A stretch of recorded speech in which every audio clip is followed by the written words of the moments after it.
Hey guys, welcome back to the channel. Today's Down and Dirty is going over an iDig system. This video is not going to get into super specifics about calibrations and exactly how the system works. This is more what's involved with the install, kind of what the system allows you to do and how it works. So I have Kevin with us today from iDig, which thank you to Kevin and iDig for allowing us to do this. Kevin actually proactively reached out to me. They volunteered to let us use this system for a week. We are not being paid by iDig, so I will be giving a very open and honest review about what I think about the product. But again, thank you for these guys volunteering to let us use their equipment for the sake of doing a review for them. So without further ado, I'm going to flip the camera around to Kevin. We're going to talk to him about the install, what the system's capable of, and then I will do some separate videos talking about calibrations and how to actually use the system. So we'll catch you here in a minute. So we're here today. We're going to install the iDig 2D excavator guidance system. So this is our system. It's a universal system, and it gives you accurate depth, reach, slope, and slope in two directions to up to 3/8 of an inch, plus or minus. So the whole system comes in this box here, and I'm about to help Brian and Rick do an install. So I'll get the components out here and just kind of show you what's involved with the iDig. As you can see, the whole thing just comes in this box. We have our soft carrying case. The soft carrying case will hold your electronics and your sensors. In this case, we have a 2D sensor for inside the cab.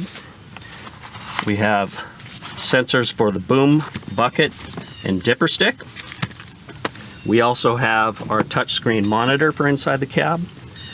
And last but not least, our light bar, LED light bar. So this is very similar to what you would have on a grade rod, but it sits in the cab with you. So I'm going to go ahead and get this gear out. We basically break it down into in-cab components and then the boom, dipper stick, and bucket components. And roughly how long is this going to take to install?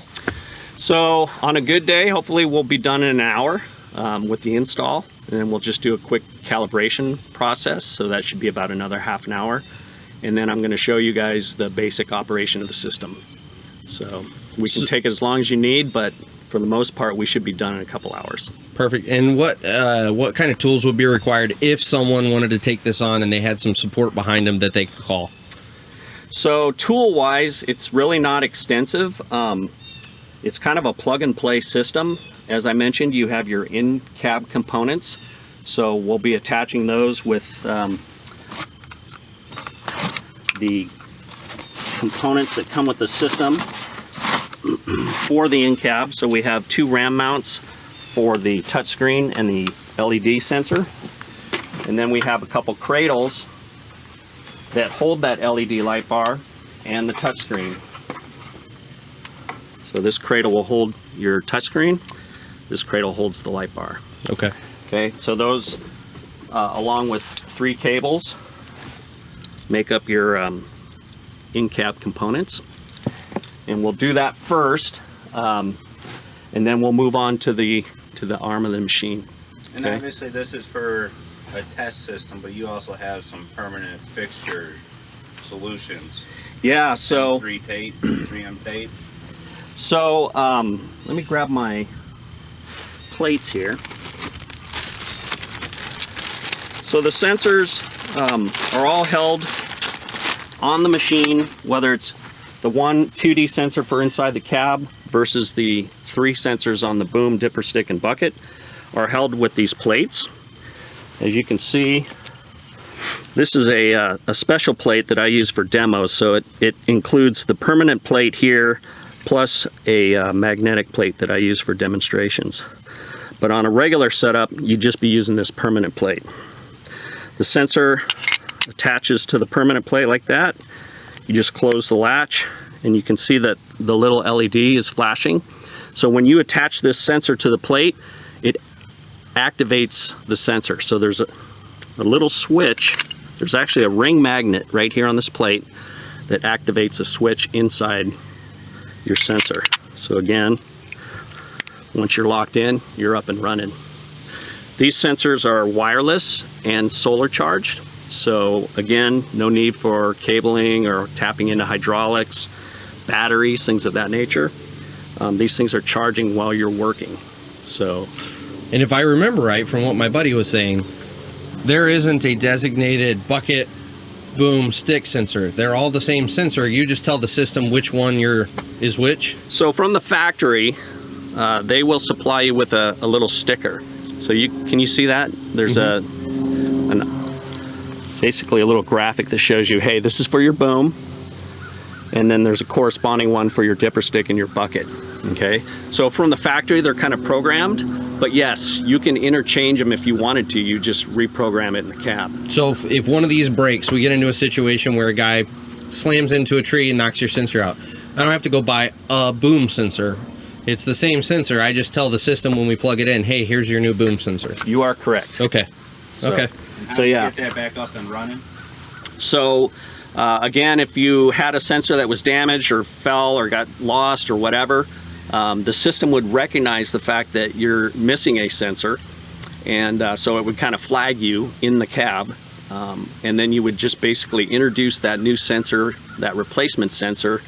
The system understands that a new sensor has been placed on the machine, and then it goes through a programming process to update the cab, and then you're good. You're back up and working. Okay. And what's the runtime on one of those sensors? And how does it charge even like on a cloudy day, sunny day? So each sensor, as you can kind of see with this dipper stick sensor, it's got a clear plastic so you can see a little bit better. But these are your solar panels, if you will. And on a full charge, these sensors will last up to 100 hours. So that's basically more than enough to get you through a work week. So one thing I didn't ask you is if you're not getting a charge off of the solar panel, is there another way to charge those? Yeah, you can. So you have a couple options. iDig actually supplies a special UV light that you can put indoors, and you can just basically park the sensor underneath your UV light and charge them overnight. Or you can put them out back and just lay them out on the deck and put them in the direct sunlight and let them charge that way. But there's not like a USB-C option or anything. It's all photoelectric. It's all photoelectric. Okay. And these sensors are sealed, hermetically sealed. So basically they're IP67 rated. Okay. So they're waterproof up to 3 feet, dunked in water up to 3 feet. Okay. Okay. So yeah, so there's no ports or anything like that to plug into them. Okay. But that's usually a good thing. Yeah, absolutely. So even on a cloudy day, they'd be charging.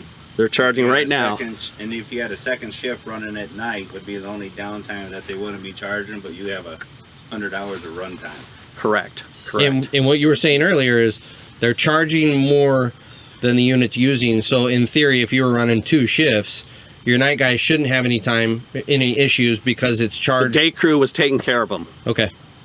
Okay. So yeah, so very, very efficient that way, and very maintenance free, as you can imagine. So again, you're mounting these sensors on the machine, and they are wireless. So there's a lot to say for that simplicity there.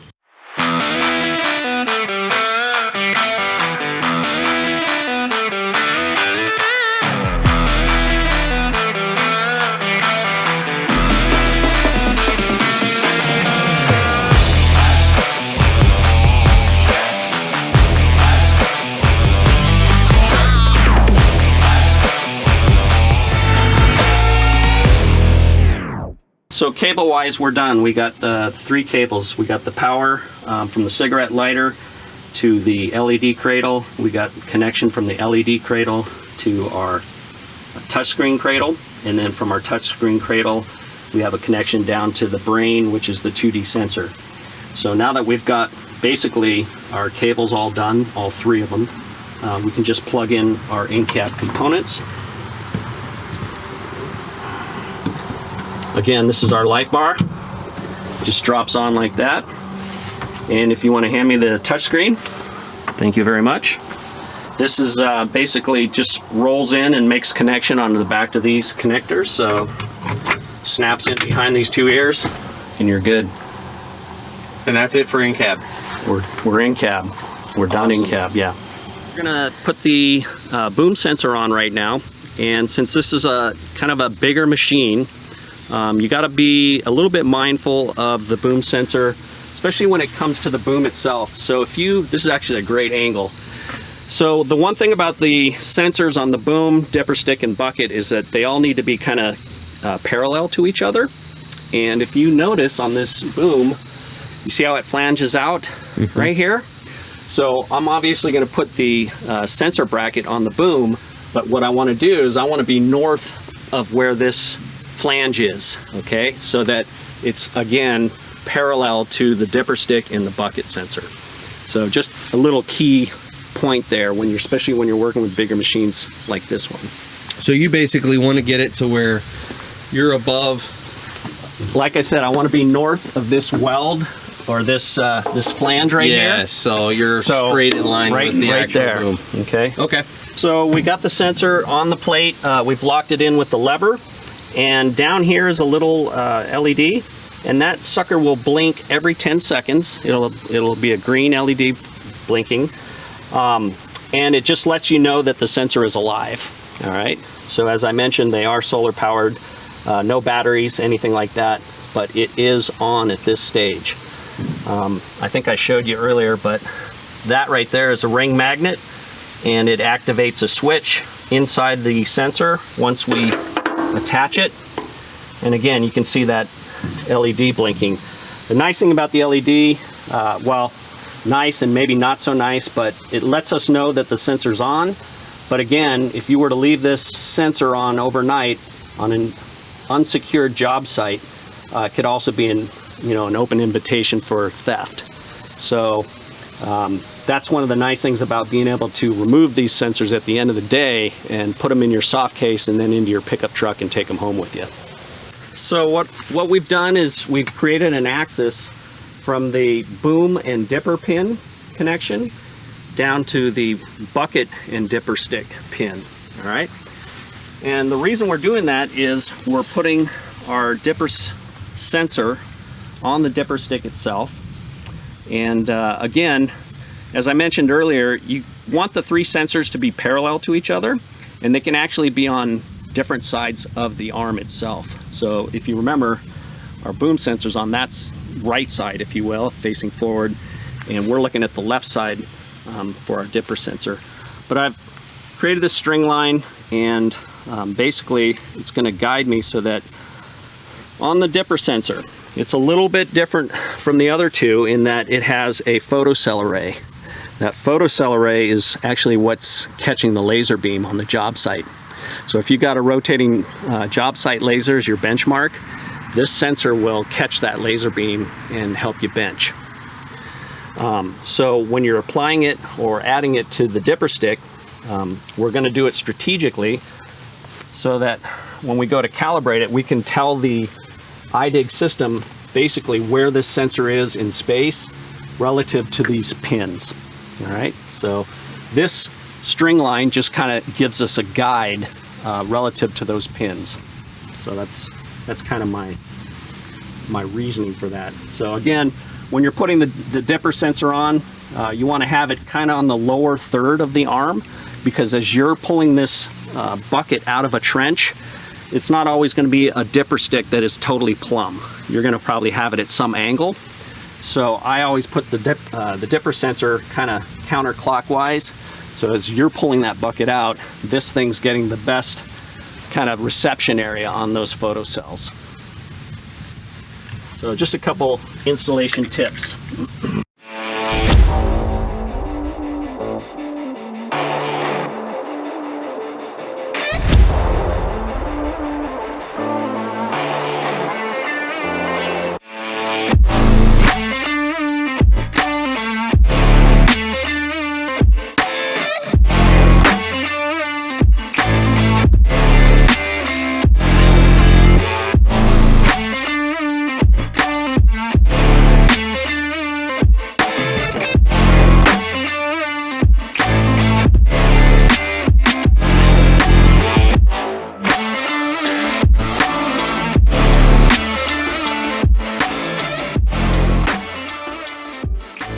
Alright guys, Brian the editor here. As I was editing through this video, it occurred to me I didn't really do any sort of wrap up on this, so I apologize, but I'm coming at you from the home studio.